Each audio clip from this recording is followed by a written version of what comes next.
আল্লাহর সাহায্য আসমান থেকে এমনি এমনি নামে না। আল্লাহর সাহায্য আসমান থেকে নামাতে হলে আমি মোহাম্মদ যতই সর্বশ্রেষ্ঠ নবী আর রাসূল হই, আমাকে রাতের সালাত আদায় করতে হবে। তাহলে মুহাম্মদ সাল্লাল্লাহু আলাইহি ওয়াসাল্লাম সর্বশ্রেষ্ঠ রাসূল হওয়ার পরেও আল্লাহর সাহায্য নিবেন, এই জন্য উনি রাতে সালাত আদায়ের মুখাপেক্ষী। আর আমরা মুসলমানেরা, জাদুরানির মুসলমানেরা, ঠাকুরগাঁওয়ের মুসলমানেরা ইসলাম কায়েম করে ফেলে দিব 5 ওয়াক্ত সালাত আদায় না করেই, তাকবীর দিয়ে, মিছিল মিটিং দিয়ে আর সম্মেলন দিয়ে। জি না, নবীরা যেই রাস্তায় গেছে ওটাই রাস্তা, নবীদের রাস্তায় রাস্তা, ওটা গায়েবে নির্ধারিত রোড ম্যাপ। সালাত পৃথিবীর সর্বশ্রেষ্ঠ টেকনোলজি, যা আসমান থেকে আল্লাহর সাহায্য পৃথিবীতে নেমে আনতে পারে, টেনে নিচে নামিয়ে আনতে পারে। টেকনোলজি বললাম বুঝার সুবিধার্থে, এবং টেকনোলজি বলে একটা উদাহরণও দিই যাতে আপনার বুঝতে সুবিধা হয়। এই যে মোবাইল, এই মোবাইল লক হয়ে আছে, এটা আনলক হবে, এখানে একটা পাসওয়ার্ড দেওয়া আছে, ওই পাসওয়ার্ড বসালে, অথবা ফিঙ্গারপ্রিন্ট দেওয়া আছে, ফিঙ্গারপ্রিন্টের সাথে মিললে, অথবা ফেস ভেরিফিকেশন যদি করানো থাকে, ডানে বামে আমার চেহারা যদি চিনে থাকে, তাহলে ফেস ভেরিফিকেশন দিয়ে মোবাইল খুলবে। এখন মনে করেন আমরা একটা বিশাল বন্ধ দরজার সামনে দাঁড়িয়ে আছি, দরজা বন্ধ, দরজাটা এত অত্যাধুনিক প্রযুক্তির লক সিস্টেমে লক করা আছে, এত কঠিন এবং শক্ত পাসওয়ার্ড দেওয়া আছে যে 3টে জিনিস না হলে দরজাটা খুলবে না। দরজার পাসওয়ার্ডই এই 3টে জিনিসের সমন্বিত রূপ। 1, ওই দরজার সামনে নির্ধারিত সময়ে এসে দাঁড়াতে হবে, এমনি এক সময়ে এসে পাসওয়ার্ড চাপ দিলাম হবে না। নির্ধারিত যে টাইম ফ্রেম দেওয়া আছে, ওই টাইম ফ্রেমে ওই দরজার সামনে আসতে হবে। আসলাম, এসে ওই দরজাতে যেই পিকচার, যেই ছবি, যেই চিত্র ইনস্টল করা আছে, আমাকেও হুবহু ওই চিত্র, ওই ছবি ধারণ করতে হবে। তাহলে একটা নির্ধারিত টাইমে উপস্থিত হলাম, নির্ধারিত চিত্র, ওই যে আমার ফেস ভেরিফিকেশন, ফিঙ্গারপ্রিন্ট, ওই নির্ধারিত চিত্রটা সেখানে আমি দিলাম। সেম টাইমে আমার মুখ থেকে একটা সেম সাউন্ড বের হতে হবে, যেই সাউন্ড ওই দরজা বুঝে যে এই সাউন্ড যদি এই চিত্রের সাথে কানেক্ট হয় আর টাইম যদি কানেক্ট হয়, তাহলে কি উদাহরণ বুঝেন? নির্ধারিত সময়ে দরজার সামনে উপস্থিত হয়েছে, উপস্থিত হয়ে এইভাবে দাঁড়াচ্ছে, এই চিত্রটা আছে ওখানে দেওয়া। তারপরে রুকুতে গেলাম, রুকুর চিত্রটা ওখানে দেওয়া আছে, ইনস্টল করা আছে আগে থেকে। সিজদায় গেলাম, সিজদার পিকচারটা আগে থেকে ওখানে দেওয়া আছে। ও আচ্ছা, এর সিজদার পিকচার ওই দেওয়া পিকচারের সাথে মিলতেছে। এবার সাউন্ড মিলতেছে কিনা দেখো। হ্যাঁ, সাউন্ডে কি উচ্চারণ করতেছে? সুবহান রাব্বিয়াল আলা, সুবহান রাব্বিয়াল আজিম। যখন দাঁড়িয়েছিল তখন কি উচ্চারণ করতেছে? আলহামদুলিল্লাহি রাব্বিল আলামিন। তাহলে নির্ধারিত সময়ে এসেছে, নির্ধারিত পিকচার গেছে, নির্ধারিত সাউন্ড গেছে, পাসওয়ার্ড মিলে গেছে, দরজা খুলে গেছে। বলেন আল্লাহু আকবার। সালাত এর চাইতে উন্নত প্রযুক্তি। আমি বুঝানোর সুবিধার্থে বললাম, পৃথিবীতে কেউ আল্লাহ সুবহানাহু ওয়া তাআলার সাহায্য পেতে চায়, তাহলে তার জন্য সর্বশ্রেষ্ঠ মাধ্যম কি বলেন তো? সালাত। রাসূল সাল্লাল্লাহু আলাইহি ওয়াসাল্লামের জীবন পরিপূর্ণ হয়ে আছে, নবীদের জীবন পরিপূর্ণ হয়ে আছে বিপদে উদ্ধার হওয়ার জন্য সালাত। সূর্যগ্রহণের সালাত, চন্দ্রগ্রহণের সালাত, বৃষ্টি হয় না সালাত, মৃত ব্যক্তি মারা গেছে তার জন্য সালাত, যুদ্ধের মাঠেও সালাত। যুদ্ধের মাঠে দুনিয়ার যুক্তিতে তো সবাই মিলে যুদ্ধ করলে ভালো হয়, তো আল্লাহ নবী বলছে না, অর্ধেক যুদ্ধ করো, সালাতের সময় হয়ে গেছে, বাকি অর্ধেক সালাত আদায় করো। কেননা এই যুদ্ধে কার সাহায্য ছাড়া জিততে পারবে না? আর আল্লাহর সাহায্য কোন টেকনোলজির মাধ্যমে পৃথিবীতে নেমে আসে? সালাত দিয়ে। অতএব মুসলমানেরা, তোমাদের বিজয় সম্ভব নয় সালাত ছাড়া। 5 ওয়াক্ত সালাত যা আদায় করে না, ওর সাথে আল্লাহর কোনো সম্পর্ক নাই, ওকে আল্লাহ গণায় ধরে না, কাউন্টে আসে না, গন্তির মধ্যে পড়ে না। তাহলে 5 ওয়াক্ত সালাতবিহীন কোটি কোটি মানুষও যদি ভোট দিয়ে দেয়, মানুষ ক্ষমতায় যেতে পারে, ইসলাম যাবে না, ইসলাম বিজয় হবে না। ইসলাম বিজয় হওয়ার জন্য রুট লেভেল থেকে শুরু করতে হবে। 5 ওয়াক্ত সালাত তার মধ্যে 1 নাম্বার জরুরি। 5 ওয়াক্ত সালাত দিয়ে আসমান থেকে আল্লাহর সাহায্য নেমে আসে। আল্লাহর সাহায্য আসমান থেকে নেমে আসে আর একটা বড় ইবাদত, তার নাম জিকির, সকাল সন্ধ্যার জিকির। সকাল সন্ধ্যার জিকির দিয়ে আল্লাহ সুবহানাহু ওয়া তাআলার সাহায্য পৃথিবীতে নেমে আসে, অথবা শুধু জিকির দিয়ে। এই জিকিরও এক প্রকার টেকনোলজি, বোঝানোর সুবিধার্থে বলতেছি, যাতে আপনি জিকির করতে উদ্বুদ্ধ হন, যাতে আপনার জিকির করতে ভালো লাগে, এই জন্য বুঝাচ্ছি। এই যে আজকে আমার সামনে ক্যামেরা আছে, মোবাইল আছে, এগুলো সব লাইটের ওয়েভ, আলোর যে তরঙ্গ আছে ওইটার উপর আধুনিক সভ্যতা দাঁড়িয়ে আছে। আমি মোবাইলে কথা বলছি, আমার কথা আমেরিকা চলে যাচ্ছে লাইভ দিয়ে, এখন মানুষ আমেরিকায় বসে শুনতেছে, মেসেজ দিচ্ছি, ইন্টারনেট চালাচ্ছি, এই পুরো সভ্যতাটা দাঁড়িয়ে আছে আলোর ওয়েভ তরঙ্গের উপর। আর আরেকটা টেকনোলজি যেটা পৃথিবীর কোনো বিজ্ঞানীর কাছে নাই, সেটার নাম সাউন্ড টেকনোলজি। এই টেকনোলজির কিছু জ্ঞান আল্লাহ সুবহানাহু ওয়া তাআলা সুলাইমান আলাইহিস সালাতু ওয়াস সালামকে দিয়েছিলেন। পৃথিবীর কোনো টেকনোলজি দিয়ে রানী বিলকিসের সিংহাসন চোখের পলক ফেলার আগে সুলাইমানের দরবারে উপস্থিত হয়ে যাবে, এরকম কোনো টেকনোলজি পৃথিবীতে নাই। এখনকার বিজ্ঞানীরা আবিষ্কার করতে পারেনি। হ্যাঁ, পৃথিবীর সবচেয়ে শক্তিশালী টেকনোলজির নাম সাউন্ড টেকনোলজি, যেটা পৃথিবীর কোনো বিজ্ঞানীর কাছে নাই। এটার কিছু জ্ঞান আল্লাহ সুলাইমান আলাইহিস সালামকে দিয়েছিলেন। সেটা কি? গায়েবের একটা নিউজ সংবাদ আপনাদের দিই, যেটা আল্লাহ কোরআনে দিয়েছে। ইউসাব্বিহু লিল্লাহি মা ফিস সামাওয়াতি ওয়া মা ফিল আরজ, আসমান জমিন এবং তার মধ্যে যা কিছু আছে, জীব জন্তু, জড়বস্তু, জড় পদার্থ, কীট পতঙ্গ, পঙ্গপাল, কাপড় চোপড়, মাটি, ধুলাকণা, এই চেয়ার, এই জামা, এই প্যান্ডেল, এই মোবাইল, আপনাদের প্রত্যেকের গায়ে যে জামা আছে, নিচের মাটি, এই বই, পেপার, টিস্যু, বোতল, ক্যামেরা, সবগুলো 24 ঘন্টা আল্লাহর তাসবিহ পাঠ করতেছে। বলেন আল্লাহু আকবার। এই তাসবিহ পাঠের আওয়াজ আছে, সাউন্ড, আওয়াজ আছে। পিঁপড়া কি বলে তাসবিহ পাঠ করতেছে, আওয়াজ সুলাইমান আলাইহিস সালাম বুঝতেন, দুনিয়ার কোনো বিজ্ঞানী বুঝে না। এটা এত অদৃশ্য টেকনোলজি। পিঁপড়ার চলার যেমন আওয়াজ আছে, কিন্তু আমরা শুনতে পাই না। আবার আল্লাহর অন্য প্রাণী ঠিকই শুনতে পায়, হাতি ঠিকই শুনতে পায় যে পিঁপড়া চলতেছে। যাদের শ্রবণ শক্তি আরও সূক্ষ্ম, ওরা শুনতে পায় যে হ্যাঁ পিঁপড়া চলতেছে, কিন্তু আমি শুনতে পাই না। পিঁপড়ার পায়ের চলা যেমন শুনতে পায় না, আশেপাশে এখন তাসবিহ চলতেছে 24 ঘন্টা, এটা আমি শুনতে পাই না। শুধু কি এরা তাসবিহ পড়তেছে? না, এরা তাসবিহ বুঝে। আমি যদি বলি সুবহানাল্লাহ, তাহলে এই কাঠের চেয়ার বুঝে যে আমি সুবহানাল্লাহ বললাম, আল্লাহর তাসবিহ পাঠ করলাম। আমি যদি বলি লা ইলাহা ইল্লাল্লাহ, তাহলে এই মাইক বুঝতেছে আমি এখন লা ইলাহা ইল্লাল্লাহ বলতেছি। এই জন্য রাসূল সাল্লাল্লাহু আলাইহি ওয়াসাল্লাম বলেন, মুয়াজ্জিন যখন আজান দেয়, মুয়াজ্জিনের আওয়াজ যত দূর পর্যন্ত যায়, অত দূর পর্যন্ত পৃথিবীর প্রত্যেক জীব জন্তু, জড়পদার্থ, কীট পতঙ্গ, পঙ্গপাল যা আছে, এর প্রত্যেকটাই ওই আওয়াজ শুনে, বুঝে, এবং ওই আওয়াজের পক্ষে কিয়ামতের মাঠে আল্লাহর দরবারে সাক্ষী দিবে। আল্লাহু আকবার। তাহলে সাউন্ড, এই সাউন্ড এরা 24 ঘন্টা এখান থেকে সাউন্ড নির্গত করতেছে। সম্মানিত উপস্থিতি, আল্লাহ সুবহানাহু তাআলা আমাদের আজকের এই বক্তব্য বুঝার তৌফিক দান করুক। জিকির কেন পাওয়ারফুল, জিকির কেন শক্তিশালী, এটা আমরা বুঝার চেষ্টা করি। সাউন্ড কেন পাওয়ারফুল? আল্লাহ আসমান এবং জমিন তৈরি করলেন কুন ফায়াকুন, আল্লাহ হও বললে হয়ে যায়। আল্লাহ বললেন আসমান এবং জমিন ধ্বংস করব, আওয়াজ সেট করে দিলেন। ইসরাফিল কান খাড়া করে আছে, সামনে বাঁশি আছে, ফু দিবে, আওয়াজ তৈরি হবে। আল্লাহর আদেশে ইসরাফিল আওয়াজ তৈরি করবে। এই আওয়াজে আসমান ভেঙে পড়ে যাবে, আওয়াজে সূর্য চন্দ্র দ্বিখণ্ডিত হয়ে চূর্ণ বিচূর্ণ হয়ে যাবে, আওয়াজে পৃথিবীর পাহাড়গুলো আকাশে উঠতে থাকবে আওয়াজে। এবার সারা পৃথিবী ধ্বংস, সব মানুষ মরে গেছে। কতদিন এভাবে থাকবে আল্লাহ ভালো জানে। জিবরাইল মরে গেছে, মালাকুল মউত মরে গেছে।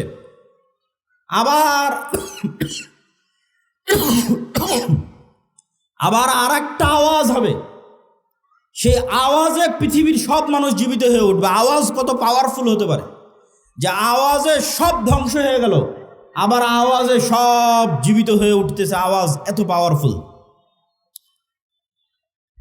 আওয়াজ পাওয়ারফুল দেখেই মূসা আলাইহিস সালাতু ওয়াস সালামের লাঠির চেয়েও, ঈসা আলাইহিস সালাতু ওয়াস সালামের মৃতকে জীবিত করার চেয়েও আল্লাহ উম্মতে মুহাম্মাদীকে, মুহাম্মদ সাল্লাল্লাহু আলাইহি ওয়াসাল্লামকে যে মুজিজা দিয়েছে, ওটা বেশি পাওয়ারফুল। কেননা মুহাম্মদ সাল্লাল্লাহু আলাইহি সাল্লামকে যে মুজিজা দেওয়া হয়েছে কোরআন, এই কোরআন সরাসরি আল্লাহর আওয়াজ, সাউন্ড, আল্লাহর শব্দ, আল্লাহর বাক্য। বলেন আল্লাহু আকবার। এই জন্য কোরআন সর্বশ্রেষ্ঠ জিকির, জিকির সবচেয়ে পাওয়ারফুল। পৃথিবীর এমন কোনো অসম্ভব নয় যে অসম্ভবকে সম্ভব করা সম্ভব নয় জিকির দিয়ে। আল্লাহ সুবহানাহু ওয়া তাআলা মুসা আলাইহিস সালামকে যখন দায়িত্ব দিলেন ফেরাউনের কাছে যাওয়ার জন্য, লাঠি দিলেন, বগলের নিচে হাত দিয়ে বের করলেন, হাত জলজল করলো। আল্লাহ মুসাকে বললেন, তোমার মুখের তোতলা ছিল ভালো করে দিলাম, তবে হ্যাঁ, ওয়ালা তানিয়া ফি যিকরি, আমাকে যদি স্মরণ করতে ভুলে যাও একটাও কাজ করবে না। কল্পনা করেন, ঘটেনি, কল্পনা করেন মুসা আলাইহিস সালাম আজ 1 সপ্তাহ থেকে সালাত আদায় করে না, 1 সপ্তাহ থেকে মুসা আলাইহিস সালাম আর আল্লাহর জিকির করে না। কল্পনা করেন। এখন 7 দিনের দিন মুসা আলাইহিস সালাম 1 সপ্তাহ থেকে সালাত আদায় না করে, জিকির না করে, এখন লাঠি ছাড়ে, লাঠি আর সাফ হয় না। লাঠি সমুদ্রে মারে আর রাস্তা তৈরি হয় না। লাঠি পাথরে আঘাত করে আর ঝর্ণা তৈরি হয় না। সব ডিঅ্যাক্টিভেট হয়ে গেছে। ফেসবুকের অ্যাকাউন্ট যেমন ডিঅ্যাক্টিভেট হয়ে যায়, হোয়াটসঅ্যাপ যেমন ডিঅ্যাক্টিভেট হয়ে যায়, ডিঅ্যাক্টিভেট হয়ে গেছে। ওইটা অ্যাক্টিভেট থাকবে কিভাবে? কলব, পৃথিবীর সর্বোন্নত প্রযুক্তির মেশিন কলব, এইটা যখন জিকিরের মাধ্যমে আল্লাহর সাথে কানেক্টেড। আল্লাহ মুসাকে বলছে, ওয়ালা তানিয়া ফি যিকরি, লাঠি দিয়েছি, জিহ্বা ঠিক করে দিয়েছি, বগলের নিচ দিয়ে হাত বের করলে আলো হয়, ভাইকে দিয়েছি সকল শক্তি, ক্ষমতা, সাহায্য সব থাকবে।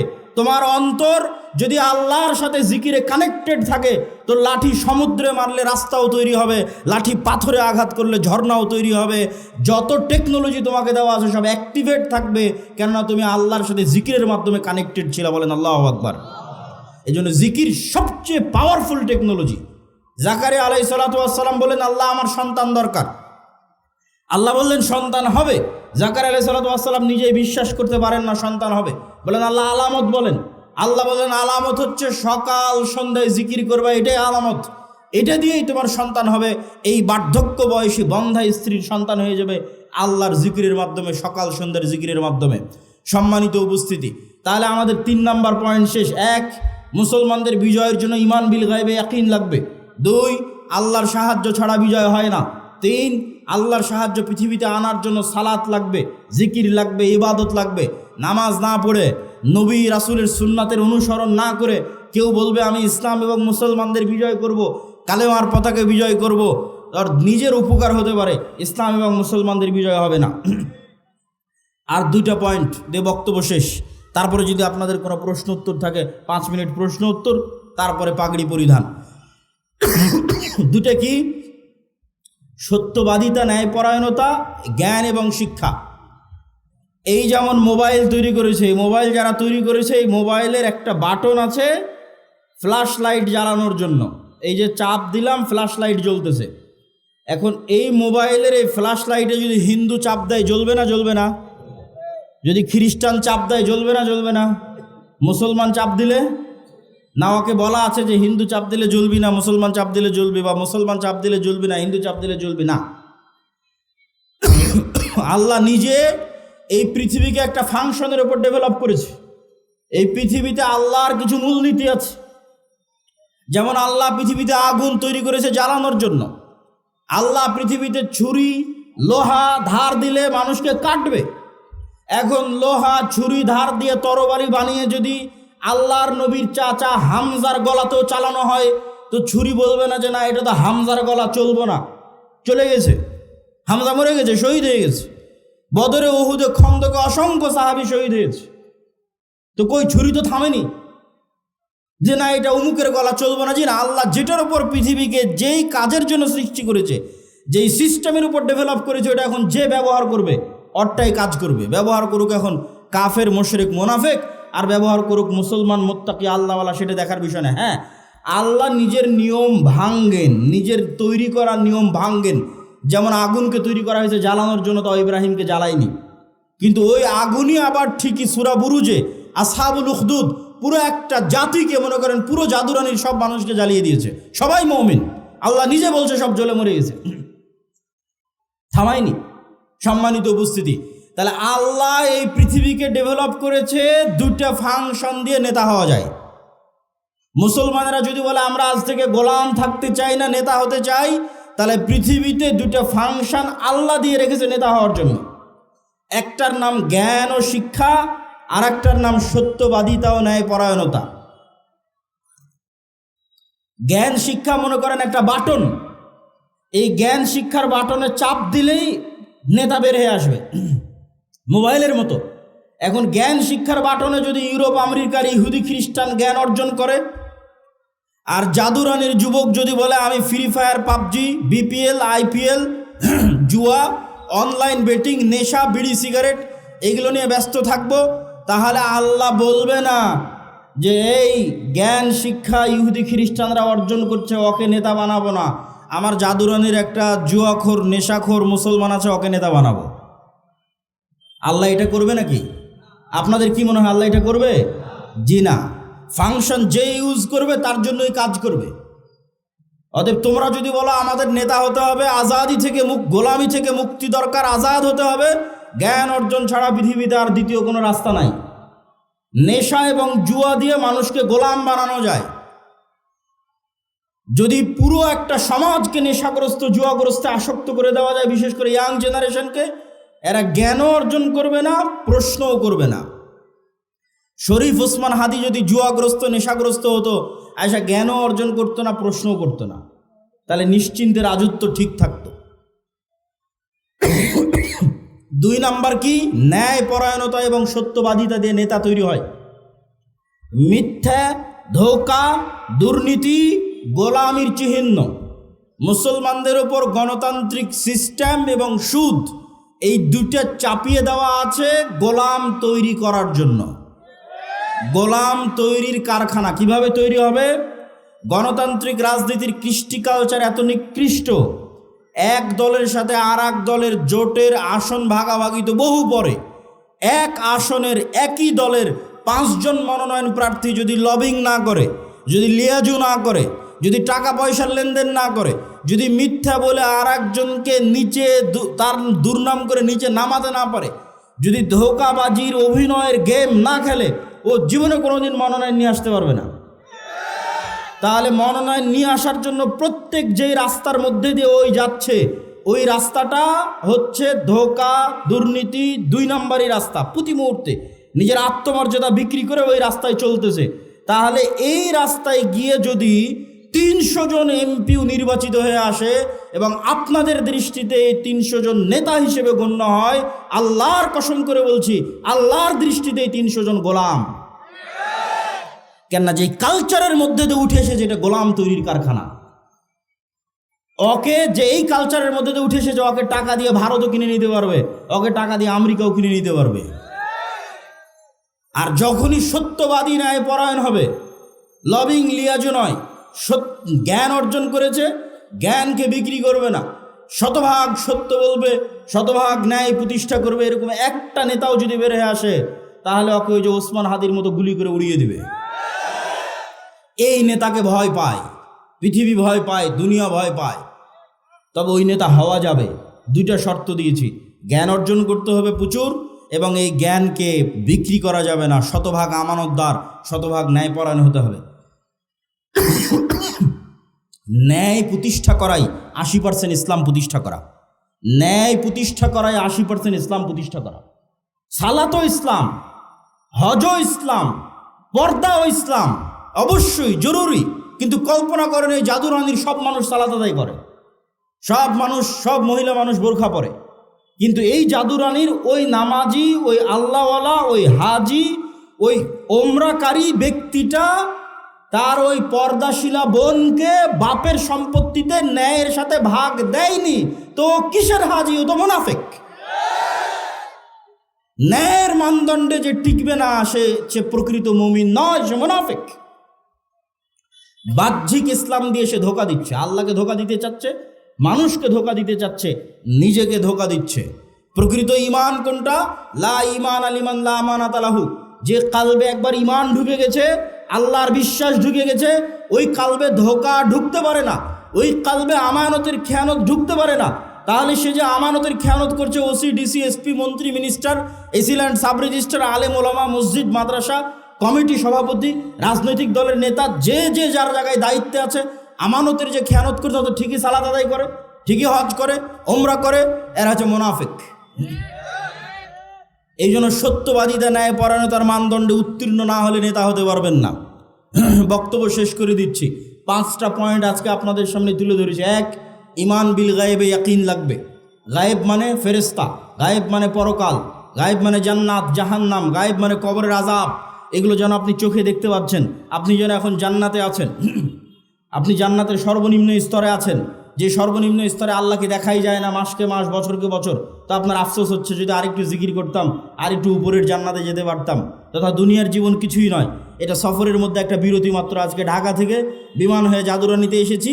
এই আধা ঘন্টা আমার জাদুরানিতে থাকা আর পৃথিবীতে 60 বছর থাকা সমান। এইটার উপর যেদিন ইয়াকিন চলে আসবে, ওই দিন আপনি আর বিক্রি হবেন না। ওই যে সত্যবাদিতা ন্যায়পরায়ণতা লাস্টে দিয়েছি, ওইটা আপনার অর্জন করা সহজ হয়ে যাবে যদি ইমান বিল গায়বে ইয়াকিন থাকে। এটার উপর বিস্তর আজকের বক্তব্যের উপর প্রত্যেক পয়েন্টের উপর 1-2 ঘন্টা করে বক্তব্য দেওয়া যাবে, যার বিস্তারিত আলোচনা আমার লেখা আল্লাহর পথে যাত্রা এই বইয়ের উপর আছে। এটা 36শে জুলাই 5 আগস্টের পর বিভিন্ন রাজনৈতিক অরাজনৈতিক দল সংগঠনের কাছে ঘুরতে ঘুরতে যখন দেখলাম যে মুসলমানরা মনে করে নিয়েছে দুনিয়ার রাস্তা একমাত্র রাস্তা, এদের আল্লাহর সাহায্যের উপর ভরসা নাই, আল্লাহর সাহায্য নেওয়ার চেষ্টাও করে না, ইমান বিল গায়বে ইয়াকিন নাই, তখন এই বইটা লেখা যে আগে মুসলমানদের ইমান বিল গায়বে ইয়াকিন তৈরি করতে হবে। ইমান বিল গায়বে ইয়াকিন, আল্লাহর সাহায্য ছাড়া বিজয় হয় না। দুনিয়ার শক্তি যদি আপনি পারমাণবিক শক্তিরও মালিক হন, বিজয় অর্জন করতে পারবেন না যদি আল্লাহর সাহায্য না থাকে। মুহাম্মদ সাল্লাল্লাহু আলাইহি ওয়াসাল্লাম পারেনি। আল্লাহর সাহায্যের জন্য সালাত আদায় করা মুহাম্মদ সাল্লাল্লাহু আলাইহি ওয়াসাল্লামকে লাগে। তুমি কে? তুমি কে? মুহাম্মদ সাল্লাল্লাহু আলাইহি ওয়াসাল্লাম 5 ওয়াক্ত সালাতের উপরে রাতের সালাত আদায় করতেছে, কাঁদতেছে, দোয়া করতেছে, আল্লাহর সাহায্য নেবে। তুমি 5 ওয়াক্ত সালাত আদায় না করে বিজয়ী হয়ে যাবে, তুমি কে? পৃথিবীর সর্বশ্রেষ্ঠ নবী ইবাদত ছাড়া, আল্লাহর ইবাদত ছাড়া বিজয় নিয়ে আসতে পারেনি। ফেরেশতাকে বদরে নামাতে পারেনি, উহুদ খন্দকে নামাতে পারেনি। যতক্ষণ না আল্লাহর কাছে সাহায্য চেয়েছে, সালাতে দাঁড়িয়েছে, তখন আল্লাহ সুবহানাহু ওয়া তাআলা নবীর দোয়া শুনে, নবীর চাওয়া পূরণ করে, তখন আল্লাহ ফাস্তাজাবা লাকুম রাব্বুকুম আন্নী মুমিদ্দুকুম বিআলফিম মিনাল মালাইকাতি মুরদিফিন। যখন নবী হাত উঠিয়ে দোয়া করেছে, রাতের সালাতে দাঁড়িয়েছে, তখন আল্লাহ বলছে আমি হাজারে হাজার ফেরেশতা নামাচ্ছি। এটাই টেকনোলজি। ইবাদত ছাড়া, আল্লাহর সাহায্য ছাড়া, সালাত ছাড়া, জিকির ছাড়া জিততে পারবে না। আর পরের দুটো কি? সত্যবাদিতা এবং জ্ঞান। ধরো 500 যুবক, আজকে জাদুরানি থেকেও যদি 500 যুবক বের হয় যে না আমি ইসলাম প্রতিষ্ঠা করতে চাই, বাংলাদেশকে স্বাধীন করতে চাই, বাংলাদেশ শুধু বা ইসলাম নয় সারা বিশ্বে ইসলাম প্রতিষ্ঠা করতে, শুধু বাংলাদেশে নয়, তাহলে সর্বোচ্চ জ্ঞান অর্জন করতে হবে। সর্বোচ্চ জ্ঞানের পাশাপাশি শতভাগ সত্যবাদিতা, আমানতদারিতে থাকতে হবে। নাহলে তুমি লন্ডন থেকে ডক্টরেট ডিগ্রি নিয়ে এসেও যেই কোম্পানি তোমাকে টাকা দিবে ওই কোম্পানির তুমি ওষুধ লিখবা, মানে বিক্রি হয়ে গেছো। তাহলে সর্বোচ্চ জ্ঞান, সর্বোচ্চ সত্যবাদিতা, ন্যায়পরায়ণতা, এই দুইটা যখন এক হয়ে যাবে, তখন পৃথিবী তোমাকে হুমকি মনে করবে, বাংলাদেশের রাজনৈতিক দলগুলো তোমাকে হুমকি মনে করবে, ভারত আমেরিকা তোমাকে হুমকি মনে করবে, তখন তোমাকে ধ্বংস করে দিতে চাইবে, হত্যা করতে চাইবে ওসমান হাদির মতো। তখন বাঁচবা কীভাবে? তখন আগের 3টা লাগবে, ইমান বিল গায়বে ইয়াকিন লাগবে, সকাল সন্ধ্যার জিকির লাগবে, রাতের সালাত লাগবে। তাহলে আল্লাহ স্পেশাল ফেরেশতার ফোর্স দিবে তোমার সাথে, তোমাকে রক্ষা করার জন্য। বলেন আল্লাহু আকবার। আল্লাহর সাহায্য লাগবে। এবার যখন আল্লাহ তোমাকে সাহায্য করে দিয়েছে, তখন কিসের আমেরিকা, কিসের ভারত, কিসের রাজনৈতিক দল, পৃথিবীর এমন কোনো শক্তি নাই যে তোমার বিজয় থামাতে পারে, বিজয় ঠেকাতে পারে। বলো ইনশাআল্লাহ। অতএব যুবকেরা, তোমরা প্রস্তুত তো জ্ঞান অর্জন করতে, সালাত আদায় করতে, শিখতে প্রস্তুত তো? আল্লাহ সুবহানাহু ওয়া তাআলা তোমাদের কবুল করুক। এই বলে আমার আজকের সংক্ষিপ্ত বক্তব্য এখানেই শেষ করছি। আসসালামু আলাইকুম ওয়া রাহমাতুল্লাহি ওয়া বারাকাতুহু। কিছু প্রশ্ন আছে, 5 মিনিট।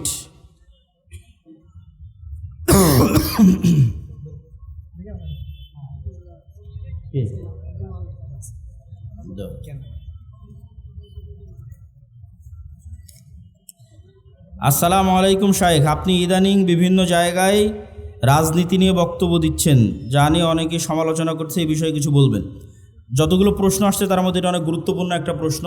এটা নিয়ে 2 মিনিট বলে আমাদের যেহেতু সালাতের প্রস্তুতি নিতে হবে, বক্তব্য শেষ করি। আসলে আচ্ছা, বই পুস্তক কালো গাড়িতে আছে, আল্লাহর পথে যাত্রা যে বইয়ের কথা বলতেছিলাম, যেটাতে আজকের পুরো বক্তব্য আছে, জিকিরের উপর বিস্তারিত আলোচনা আছে, সব আছে, ফেরেশতাদের আলোচনা আছে, গাড়িতে বইগুলো পাবেন। তো আসলে রাজনীতি, নবীরাও যখন আল্লাহ সুবহানাহু ওয়া তাআলা দাওয়াত দিতে বলেছেন, তখন মুসা আলাইহিস সালামকে বলেননি যে মুসা তুমি ওই জাদুরানিতে গিয়ে বা মিশরের উমুক এলাকায় গিয়ে দাওয়াত দাও। ডাইরেক্ট ইজহাব ইলা ফিরাউন, ক্ষমতার মসনদে আঘাত। মুসা আলাইহিস সালামকে দাওয়াত দিতে কোথায় পাঠালো? ইজহাব ইলা ফিরাউন, ফিরাউনের কাছে গিয়ে দাওয়াত দাও, মানে ডাইরেক্ট ক্ষমতার মসনদে যে আছে ওকে দাওয়াত দাও। ইব্রাহিম আলাইহিস সালামকে কোথায় পাঠালো? ডাইরেক্ট নমরুদ। তো নবীরা যারা পৃথিবীতে এসেছেন তারা জয়লাভ করুক অথবা না করুক, তাদের দাওয়াতের যে মানহাজ ছিল, এই দাওয়াতের মানহাজের একটা পার্ট অবশ্যই যারা সমাজের দায়িত্ব পালন করতেছে, যারা রাষ্ট্র এবং দেশ চালাচ্ছে, তাদের কাছে আপনাকে দাওয়াত দিতেই হবে। এটা নবীদের রাজনীতি। এবং এই দাওয়াতটা যদি নিঃস্বার্থ হয়, ওই যে লবিং লিয়াজু, ঠিক আছে, আমার দুনিয়াবি কোনো স্বার্থ, আমাকে এটা দেন আমাকে এটা দেন, এরকম দুনিয়াবি স্বার্থে যদি দাওয়াত হয়, ওই দাওয়াতে কোনোদিন বিপ্লব তৈরি হবে না। ওই দাওয়াতে কোনোদিন কি তৈরি হবে না? বিপ্লব তৈরি হবে না। আজকে যেহেতু প্রশ্ন করেছে এই জন্য বলেই দিচ্ছি, এই যে তারেক রহমান সাহেব এসেছে, ইংল্যান্ডে তার সাথে আমার দেখা হয়েছিল, অন্তত 30 থেকে 40 মিনিট ফেস টু ফেস তার সাথে আমি কথা বলেছি। আমি তার সাথে কথাই শুরু করেছিলাম এটা দিয়ে যে আজকে আমি এখানে আসার আগ পর্যন্ত যতজন আপনার কাছে এসেছে এরা দুনিয়াবি স্বার্থ নিয়ে আসবে, আর আমি আজকে এখান থেকে চলে যাওয়ার পরও হাজারো মানুষ আপনার সাথে দেখা করতে আসবে, দুনিয়ার স্বার্থে আসবে। কারো একটা সিট দরকার, কারো একটা আসন দরকার, কারো একটা পদ দরকার, কত কি দরকার। কিন্তু আমি আব্দুল্লাহ বিন আব্দুর রাজ্জাক এসেছি 4টা কথা বলবো বাংলাদেশের স্বার্থে। যদি করতে পারেন বাংলাদেশের উপকার হবে। এবং এই যে চারটা কথা আমি ওনাকে বলেছিলাম, ওইটার পক্ষেই আমরা ন্যারেটিভ তৈরি করার চেষ্টা করি, যেটাই বাংলাদেশ। ওনাকে বলেছিলাম 1 নাম্বার, মুসলমানেরা যে 190 বছর ব্রিটিশ বিরোধী সংগ্রাম করলে আর স্বীকৃতি কোথায়?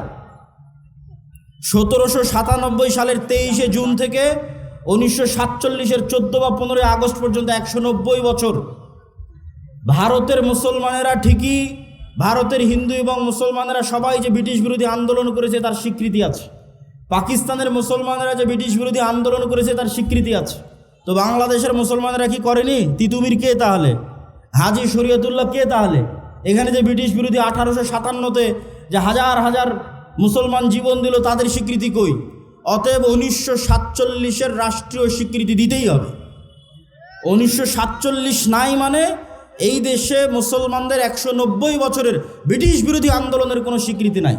বাংলাদেশ 1971-এ শুরু হয়নি, ওটা ডাহা মিথ্যা কথা। 71 বাংলাদেশের একটা পার্ট, কিন্তু বাংলাদেশের শুরু অনেক আগে। ওর ধারাবাহিকতায় আপনাকে আসতে হবে, তার একটা পার্ট 47। এটা একটা ওনাকে বলেছি। আর একটা ওনাকে বলেছি বাঙালি জাতীয়তাবাদের নামে বাংলাদেশে হিন্দুয়ানি জাতীয়তাবাদ, হিন্দুত্ববাদী জাতীয়তাবাদ এবং হিন্দুয়ানি কৃষ্টি কালচার কলকাতার দাদাবাবুদের বাঙালি জাতীয়তাবাদের নামে ঢুকানো হয়। এই বাঙালি জাতীয়তাবাদের নামে হিন্দুত্ববাদী কৃষ্টি কালচারের মূলোৎপাটন করতে হবে। বাংলাদেশের নিজের সংস্কৃতি কৃষ্টি কালচার প্রমোট করতে হবে, যেটা ওসমান হাদি বলেছে যে কালচারাল ফ্যাসিজমের বিরুদ্ধে আমাদেরকে লড়াই করতে হবে, যে কারণে সে তাকে জীবনও দিয়ে দিতে হলো। 3 নাম্বার বলেছি বাংলাদেশে জাতির পিতা বলে কিছু থাকা যাবে না।